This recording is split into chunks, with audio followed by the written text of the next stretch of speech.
Thank you for spending another midweek moment with the Wisconsin Property Taxpayers. I'm Paul Rozeski. Today is Thursday, October the 30th, 2025. Thanks for being here. A Thursday podcast today because I was in the Capitol yesterday with multiple committee hearings and other meetings and conversations. Appreciate your patience. Before we look at some headlines, let's look to the week ahead. Stay safe if you're doing anything Halloween related, and importantly, this Saturday, find a way to celebrate National Family Literacy Day. However you decide to celebrate, please celebrate responsibly.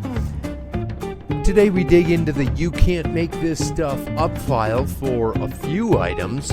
One is that our Attorney General here in Wisconsin is making headlines, national headlines. I'll let you decide if any publicity is good publicity.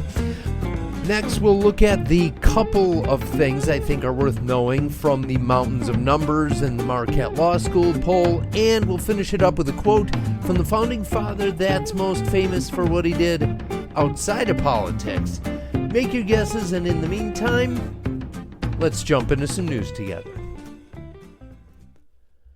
Starting off, I feel like this story would qualify for the You Can't Make This Stuff Up file for multiple reasons. You may remember a couple years ago, you may not, the state of Wisconsin started demanding that a branch of Catholic Charities start paying unemployment taxes, which challenged its tax-exempt status. And I'm oversimplifying this to be quick, but Attorney Josh Kaul, in defending the state's actions, argued that they did so much secular work that they should be considered secular. Well, the Democrat-leaning Wisconsin Supreme Court ruled along party lines 4-3 to agree with Kaul. Well, the U.S. Supreme Court took up the case and unanimously 9-0 overturned the ruling, and here's where you can't make this stuff up.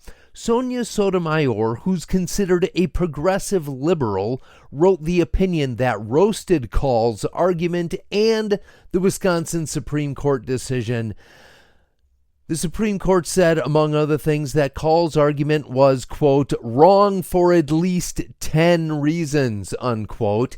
Now, here's where I'll stop and I'll interpret what I think is his line of logic. I'm going to use DEI as an example. An argument against DEI is that there shouldn't be criteria that puts the thumb on the scale and gives preferential treatment based on non-merit related factors. Well, his argument is that the tax-exempt status is discriminatory. Preferential treatment for religious-based entities when you compare to non-religious-based organizations. Well, that being said, luckily for us, Josh Kaul isn't done. In a recent brief to the courts, his opinion, representing the state of Wisconsin, is that, quote, discrimination is cured by restoring equal treatment in one of two ways, either by expanding the statutory exemption to groups like Catholic Charities or else by eliminating it altogether, unquote. Brother, good luck if that's the hill you're looking to defend. Either give tax-exempt status to everybody or completely get rid of it altogether. Yeah, if, I don't know, the U.S. Supreme Court already went scorched earth on that hill. That's your opinion. They did it once before, and looking to expand on that and actually double down is pretty fascinating. In other news, here are a couple examples showing that people are mostly checked out of politics right now. And the first one I thought was actually kind of funny. The federal government, is a little background info, the shutdown actually started October 1st. So there was a poll done a couple weeks later over the 13th and 14th of October, or asking voters nationwide if the government shutdown has impacted their lives. 24% said it had no impact on their daily lives, and 28% said it has had hardly any impact. That's over 50%, and that's not even the best part. 26% weren't even asked because they didn't even know there was a government shutdown. That's pretty funny. That's the definition of it not impacting your life. Now, 2 weeks later, I'm willing to bet those numbers have moved a bit. In the governor's race, here's some numbers. 70% of Republicans and 81% of Democrats haven't made a choice on who they're voting for in the spring primaries. That's checked out also. The other noteworthy thing, and those numbers were from the Marquette Law School poll, the most important issue with independents right now is inflation and the economy. It's 10% higher than any other issue. The second highest is gun violence, actually. And in looking at the numbers, the level of concern for independents are only slightly off the numbers for Democrats, which maybe the first hint at what direction the elections could potentially lean if the vote was held tomorrow. In other news, a heads up that there is a bill in the Wisconsin legislature right now about wheel taxes. It proposes that any municipalities and counties that want to keep or implement a wheel tax would have to go to referendum and get approved on the ballot. It's fascinating because there are multiple Republican former mayors that are in the assembly. Some are for this law and some are against. And if you didn't know, revenue from a wheel tax must, according to the law, be used on something transportation related.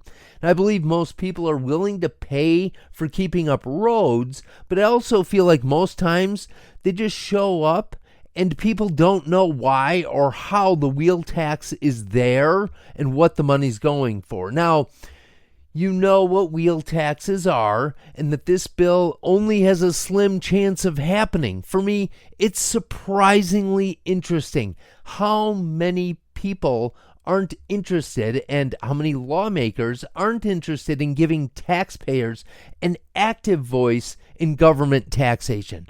Overall, these numbers are really small in the grand scheme of things, but the number of people that actually argue that this should be addressed by voting out board members that put the wheel tax in place instead of giving the vote on the ballot, which it's just, they want people to have a passive say in their taxation. It's so bad and so sad in a ton of ways of how taxpayers are treated. And so there you have it. It's a view into some of the bipartisan mindset in your state capital.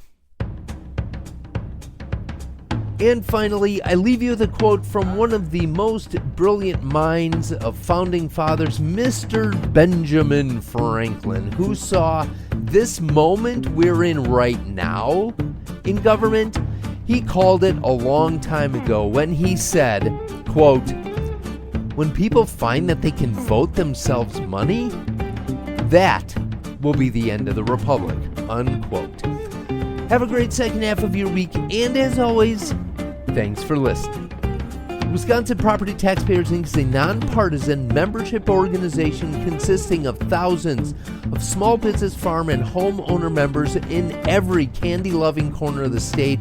Founded in 1985, the organization is committed to providing its members with up-to-date information, legislative advocacy, and exclusive cost-saving benefits. Find out how to join at wptonline.org/join.